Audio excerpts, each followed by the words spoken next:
So this video has been a long time coming, and if I don't get like a whole bunch of likes and appreciation for this, I will be a little bit hurt. But we're going to be talking about rat tests and swabbing. So I'm pretty sure you're able to follow instructions on how to do a rat test. So, you take all the liquid and you drop it into the little dropper and all this thing, which we will discuss. But what is more important than how to follow the instructions on how to do the rat actual procedure, we actually need to talk about how to do the swab. So how do you actually do a good swab? So the issue with this is that the result is only as good as the test. So if you don't do a very good swab, your result is not going to be very good. Kind of like if you do a pregnancy test and you don't follow the instructions on how to actually pee on the thing. So if you pee too long, or you pee too short, or you don't pee in the morning, you pee in the afternoon, you're not doing it right, which means that you're going to have an inaccurate result.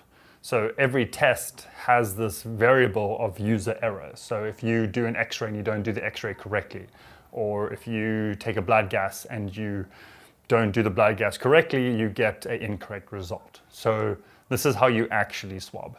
I don't want to do this, but I'll do it for you. How do we insert this? How deep do we insert this? What angle do we insert this? People get this so wrong. I think people don't understand the anatomy of the nose. So the nose in your head that you have right now doesn't actually go up. Your nasal passage, where your air flows, where there is actually a space for the thing to go in, because it should go, it's meant to go to the top of your mouth at the back. So if I were to get it in deep enough and I were to look up high enough, you should be able to see this at the back of my throat and above my tongue. But people tend to do this. They tend to use this angle, which is actually very inaccurate because that's not where your nose goes. If you continue to push up, you're going to go into something called a brachial plexus, which is actually just a bunch of blood vessels and nerves, which is going to be more painful. So the way you're supposed to do this is that you are supposed to obviously keep this very clean. You then blow your nose to get any gunk out of it. And then the angle you're supposed to use is an angle that goes in line from your nose to your ear. So you see how long this is, all right? If I stick it in like this,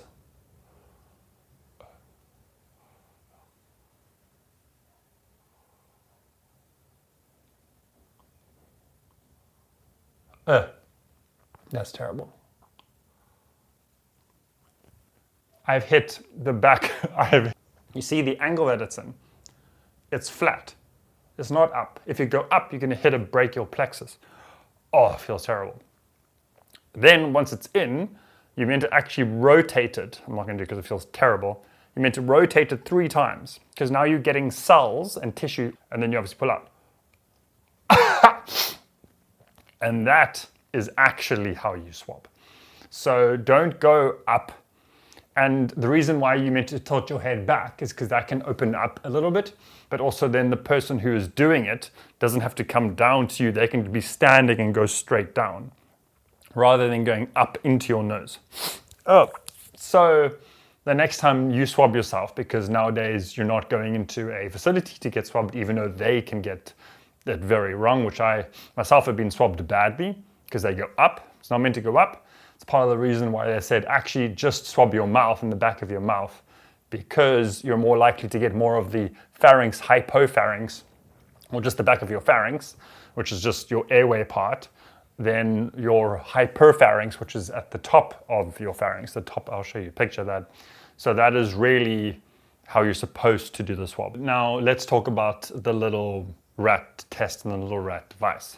Alrighty, so mine might look very different to yours, but it's essentially the same system. Mine might look a little bit different to yours. Mine's just a multi-use, multi-person swab.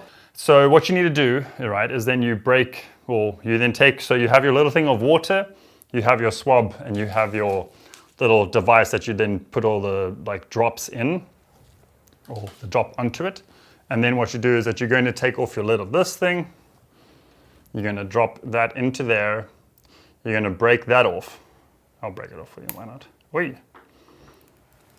You're going to put on your lid, and like I was saying earlier, the better you do this, the more accurate your result is. So if you're wanting your result to be accurate, then you need to do this properly. If you don't want your result to be accurate, then don't do this properly. But then why are you having the test? Why are you paying for the test? And if you're cheating this test, imagine all the other people around you who are cheating this test. So then what you want to do is you want to make sure that the liquid gets all up into this swab, because if it doesn't get onto the swab properly, then the COVID that could be on the swab is not going to be in the liquid. So you can squeeze the bottom, you can shake the bottom. This should be a process that's very intentional, because if it's not intentional, it's not going to be done properly. So there's like a couple of steps that are very important. So once you've done that for like a minute or two, you're then going to take your little dropper thing. I'm not going to open because I don't want to waste an actual test. They're important. And so then what you need to do is then what's very important is that each test will have a different number of drops that is required. So some require 2 drops or 3 drops or 4 drops. So you must make sure that you read how many drops are required for each test, because each test is different. If you give too little or too much, your results can be inaccurate. The other thing that's also super important is that you must wait the appropriate amount of time. I swabbed someone the other day and the test came out negative. I dropped, and within 3 to 4 minutes it showed negative. So I was like, great, you're negative. And then they messaged me back about 15, 20 minutes later saying, hey, check this out. And then that was the result. So they were actually positive, but it just took a longer time for the result to show. And then you obviously can't wait too long, because then it can show very inaccurate results. The other thing you need to know about the test, if you've read the instructions, is that there is a C line. There's a line that can appear with a C, and there's a line that then appears next to the T, as you can see here. So the C line is a control line, meaning that if that line doesn't appear, there's something wrong with the test, and it's not a valid test. And then there's a T line for the test line. So if there is a positive test line and a positive control line, it is a positive result. If it is a positive test line but a negative control line, it is not a positive result. This is all in the instructions, which people probably don't read because we're not very good at reading instructions. The other question people ask is, when should I do a RAT? Or if I am positive, or if I have contact with someone who's positive, should I be doing a RAT?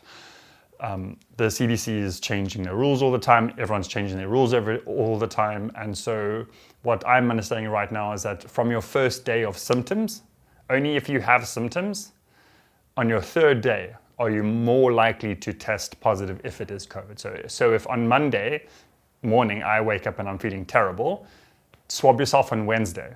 Don't swab yourself on Monday or Tuesday. Isolate. Swab yourself on Wednesday. That is when your results are more likely to be positive. So guys, if you found this helpful, if this was worth my time, I've had people who have asked me how to do this whole swabbing thing. This is that video that you asked for. So thank you for your time. And once again, if you have anything else you want to say at the bottom, I'd love to talk about. If you have different ways of doing this or different ideas or concepts or thoughts, I'm just here to show you how to do the procedure. That's all I'm talking about here. So guys, thanks again, and bye for now.